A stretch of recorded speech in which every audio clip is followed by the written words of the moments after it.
Fox 32 Chicago Sports. This is Chicago Sports Tonight. Hi, everyone. Welcome to Chicago Sports Tonight. Lou Canellis with you. It's become the norm. The Bears pull out another nail-biter, coming back from a 2010 fourth-quarter deficit to win 24-20.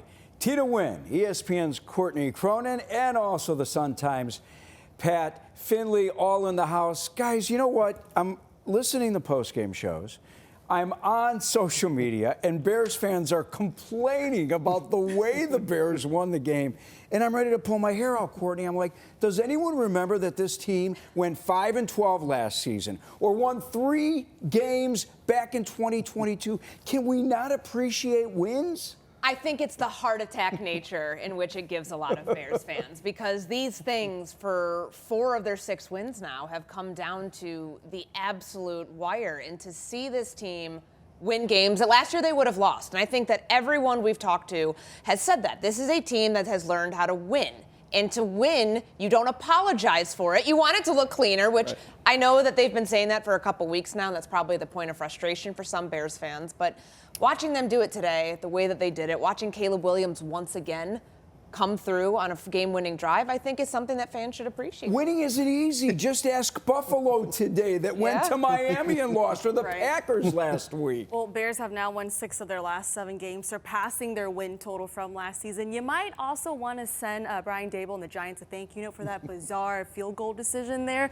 But look, one thing I think if Jackson Dart, stayed in the game, may be a different story. But at the end of the day, Caleb Williams, once again, coming down to the wire, really putting the team on his back. They don't have to apologize for winning. We can certainly analyze it, though, beyond just, yay, wins are good. And part of it is that Caleb Williams had a passer rating in the 80s. That's not going to be good enough to win games. It was against the Giants. The Giants are really not good at football. And if you look at the second half of the schedule, the Bears are going to have to beat a good team or 3 if they want to make the playoffs. And they're not going to win if Caleb plays that way through the first 3.5 quarters. At the end, boy, the Bears will take that all day. All right. There are a number of Bears fans who still don't believe in the Bears and point to the teams that they have beaten so far this season, all with awful records. I get it. But if you don't buy in their success, guess what? They still believe in themselves. They have this belief that we're going to find a way, in the fourth quarter, provided it's somewhat close. We're going to find a way to come out on top of this thing. You don't waver. You don't lose the confidence. You stay right where you are. You understand that those moments are going to happen. You keep trying to lead your guys. And then from there, when it hits, you just keep harping on that. Here we go. We had a few drops towards the end, and you don't put those guys down. You don't go over and curse them out or anything like that. You encourage them that it's time to make a play. And I need y'all. I need y'all right here, right now. It's time to go win the game. Never a doubt in Caleb's mind, offensive mind, defensive mind. We got the whole quarter left to go make something happen. I feel great. I just want to keep stacking wins the best that we can. If it's like this every week, I mean, we all going to lose some years off our life, but we're going to be good. All right. There are some of the finishes, the fantastic finishes that we've seen so far this season at Las Vegas back in Week 4, on the road at Washington Week 6, at Cincinnati last week, Week 9, and then today against the Giants. Courtney, let's not forget, Giants were the worst fourth quarter team in the league going into today. But it's almost become the norm for Caleb to bring this team back when it matters most. So he said something after that Vegas win that I felt like I needed to do a little research on. He's like, my heart rate drops when the 2-minute drive comes around. So I asked him today, I was like, have you ever actually tracked it? Because obviously he's not wearing an Apple Watch in the middle of games. He's like, no, but it's a feeling. And I think that there is something to be said about somebody who's so used to his entire career playing outside of structure, backyard football as we like to call it. When you're in those critical situations where the game breaks down, you go out and you make a play. And he's done that now. Those 4 games that you referenced, the game-winning drive when he gets the ball to DeAndre Swift in Las Vegas, that's the go-ahead score. They win that game on a blocked field goal. To be able to get the team in position to kick the game-winning field goal in Washington. And then last week, what we saw in Cincinnati and what we saw today, what's different about that version of Caleb Williams, he's finally tapping into his greatest asset. I don't know why he was maybe tepid at using his legs earlier in the season, but to watch him pick up critical first downs with his leg. He did it with the 14-yarder to set up that Colston Loveland touchdown last week. 52 yards of his 63 rushing yards came in the fourth quarter today. Like, he's finally figuring out, oh, wait, I can actually really hurt teams late in games when they're playing prevent defense or whatever the mode is to be able to get this team wins that they might not have come away with last year because he maybe wasn't thinking the same Why way. do you think it took him so long to do what Courtney just said, and that is use his legs? I don't know. We've lived through this with Mitch Trubisky and with Justin Fields. Sometimes when you're an athletic quarterback, you want to be a passer first, and your coaches tell you you have to be a passer first. We haven't seen that with Caleb overtly, but I think you sense it. Now, tonight, there were 13 dropbacks in the fourth quarter. He ran 6 of them. So half the time he's taking off and running against man defense usually. It is his best weapon. I think maybe his superpower is throwing on the run, and he's not quite there yet. We've heard him postgame kind of mention, he's not used to being inaccurate on the run. And I think hopefully this is a first step for him to, okay, now that if they crash in, he can hit the guy open instead of throwing it behind him, which happened a lot today. Tina, before you jump in, I want you to listen to Ben Johnson. This was Johnson after the game. He said he saw this coming from Caleb Williams today. This week in particular was probably his best week of preparation, just as a whole, from start to finish. And so I feel like he was locked in from the moment I saw him this morning up until that last drive. The calmness, demeanor of when I'm in the huddle, looking at those guys in the eyes, and the belief, the faith, like I said, living in the known in those moments, it provides a certain level of confidence for us to be able to go out there and deliver. I think it's just his will to win, man. He'll do anything, to come back in the locker room and celebrate with his teammates, man. And, he's a great, leader for this, group organization. He's a unicorn for sure. The way I'm like, man, how is he not sacked? Just so poised, like I said, he's in the huddle. He's just like, do your job, do your job. When the game is on the line and we need him to make a play, he has ice in his veins. Honestly, I think he lives for it. You know what I mean? I think obviously playing in a city like Chicago, like you said, being number 1 overall pick, it's nothing to him. He doesn't flinch. I never see him being nervous or having any anxiety. Man, he just go out there and just be himself. And I think that's the best thing about him. The best quality he has is he's himself. And it may not look the way everybody wanted to look, but we're 6-3, and he's been playing great ball for us. Poise, confidence in the huddle. I think overall you knew going into this season, right, that the development of Caleb Williams was going to be something that we were all going to really keep an eye on. And Ben Johnson said, I believe a few weeks ago, he was like, he did this when we asked about the offense. It's going to be up and down, up and down. Growth is not linear, as you know. But today, I think overall you're seeing Caleb Williams mature more and more. And I think, too, when I listened to Ben Johnson speak and Caleb Williams after the game, both of these guys, they're building trust with each other, too, especially with Ben as a play caller. And he's building trust with his teammates out there. By the way, his teammates, his wide receivers, and even Kyle Mononga, they didn't do him any favors today, did they? No, they dropped 6 passes. And that, even Caleb referenced well, you had a great that number. after the They game. had 7 drops going into the game. Today, and then they nearly totaled that in one game. So to be able to overcome all of that, and on a day where they got the run established with Kyle Mononga and then seemingly went away from it in a really weird manner. So to be able to overcome all of that, I think when Ben Johnson says my play calling doesn't need to be perfect because of what Caleb can do in those situations where things break down, he might not be able to hit somebody on the run, but he can get right back in it. That was a prime example of it today that I think even against a team we consider a bad team. They have 2 wins. Who knows how long this coaching staff lasts in New York. We might be finishing this thing up tonight and be hearing about a change with Brian Daboll. It's still critical because these were games that Caleb Williams wouldn't have had the wherewithal to be able to pull off last year. So doing it against bad defenses, doing it against the Cincinnati Bengals, the New York Giants, and now having a chance to go back to Minnesota, the team that you played week 1, to be able to avenge that loss so that you were so close to winning. I think now they know how to close out close games, and so much of that comes down to the quarterback not having to have a perfect game, but being able to do just enough in a very short amount of time to come through on the end. I think it's important, too, that even when he's playing poorly, he doesn't turn the ball over. Oh, so important. It doesn't turn into a disaster. It's just kind of ugly football, and that's what it was today. You mentioned the 6 drops. I think that's the most any team has had all year. Pat, Courtney, you guys were in the locker room after the game. Was there a reason why the Bears had so many drops? Well, it's cold outside. That has something to do with Snow it. didn't hit yet.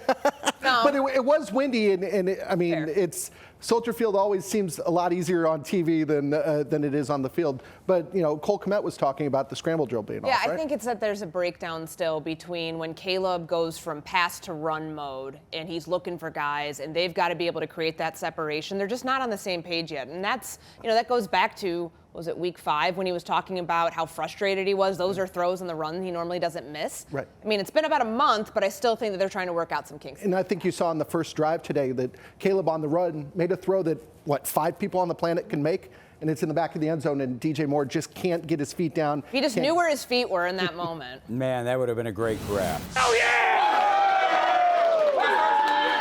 Did you even waver for a second? You knew exactly we had him right where we wanted him. He's got ice in his veins now. And if you don't believe it now, you just wait, man. The best is yet to come, 18. Here we go. Good, better, bad. Good, better, bad. Never let it rest. Never let it rest. Good gets better. Good gets better. You better get better. You better get better. Bears on 3. 1, 2, 3. Bear. More Ben Johnson coming up on Bears Game Night Live from that locker room speech. Our Bears discussion is brought to you by High Definition by Xfinity, introducing the 5-year price guarantee, one consistent internet price for the next 5 years, guaranteed. Lou Canellis, Courtney Cronin, Pat Finley in the house from the Sun-Times, Tina Nguyen. I'm a big fan of Ben Johnson's, no question about it. I think one of the reasons why the Bears believe they're always in games is because of their head coach. He has instilled that type of attitude in them. And typically, I love the game he calls, but today I had a real difficult time understanding why the Bears didn't run the football more against the second worst run defense in football. Yeah, Giants run defense ranks 31st in the NFL. I was a little surprised, especially opening up this game, right, that he didn't commit to the run a little bit more, a lot more passing plays called than I expected. But I think overall, when I hear Ben Johnson speak post-game, I mean, I would think that maybe a game like this can help him, trust Caleb Williams more, because he said Caleb, in a sense, bailed him out a bit as a play caller. What do you think, Courtney? I mean, I'm looking at the numbers. Swift had 13 carries, Williams 8 carries, Monangai 7 carries.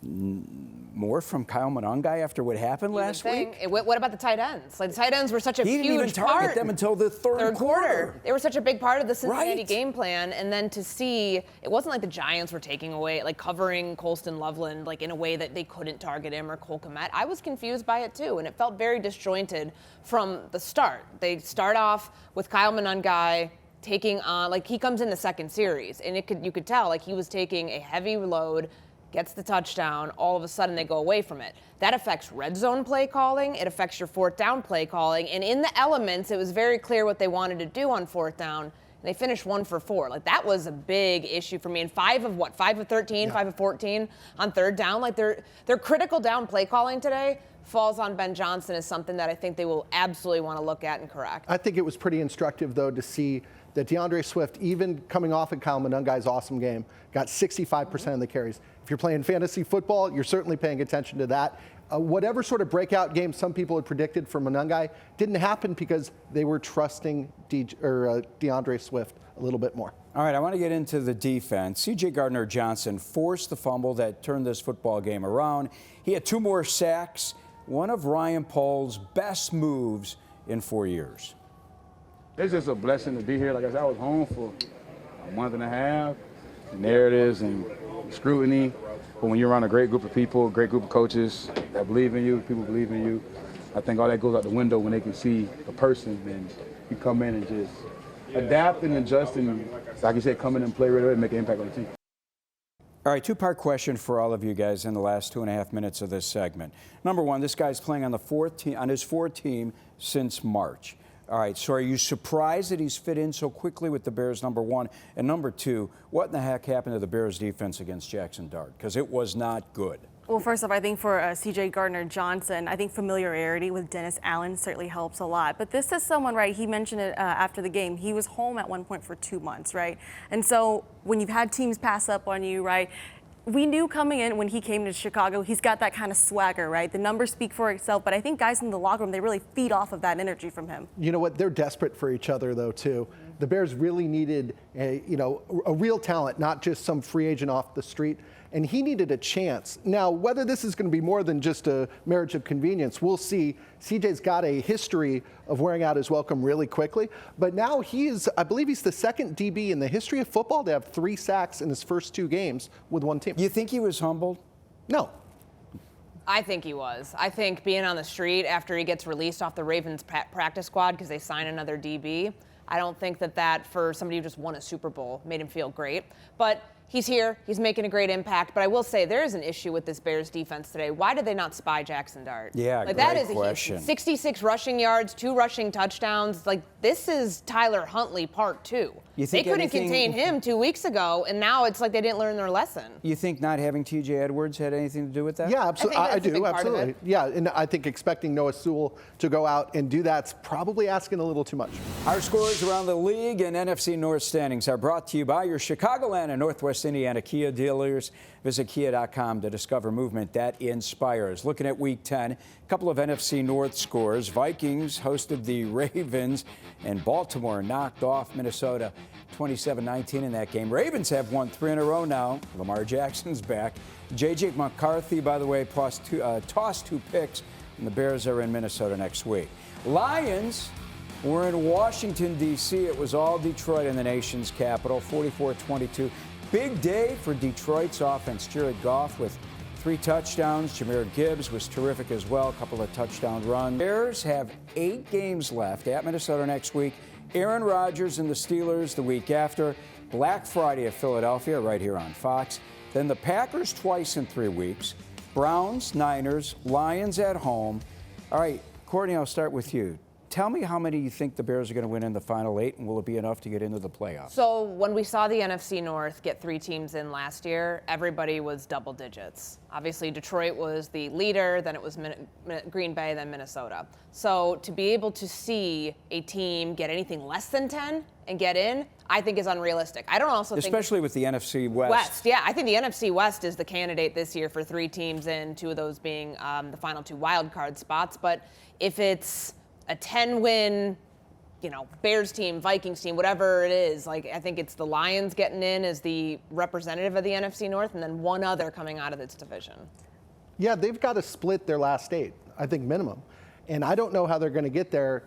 The Vikings game next week is huge in that regard. Because the Bears are 0-2 in the NFC North. Yes, and that is in the pile of games that it's possible to steal. And they need to do that. I think maybe you can write the Browns down, although if the Browns are like the Giants today, maybe it's a coin flip. But beyond that, boy, they're going to have to surprise some people if they want to get to 10 wins. So would it surprise you if they got It to would. 10 wins? I still have them at 9-8. Yeah. Okay. Still 9-8? Yeah. This is going to be tough for them. One, you look at this first few weeks of the season, even getting to week 10, they needed to win these easier games to say, because they've got the toughest remaining schedule left in the NFL now. I mean, it's tough for me. I think next week against Minnesota, huge opportunity, because one, they're 0-2, and you saw how that first game went, right? Gave up an 11-point lead. I think, to me, that's going to be a big measuring stick on where this team truly at. For Minnesota and for Chicago. You can always change your opinion, too, because you're on every Sunday with me.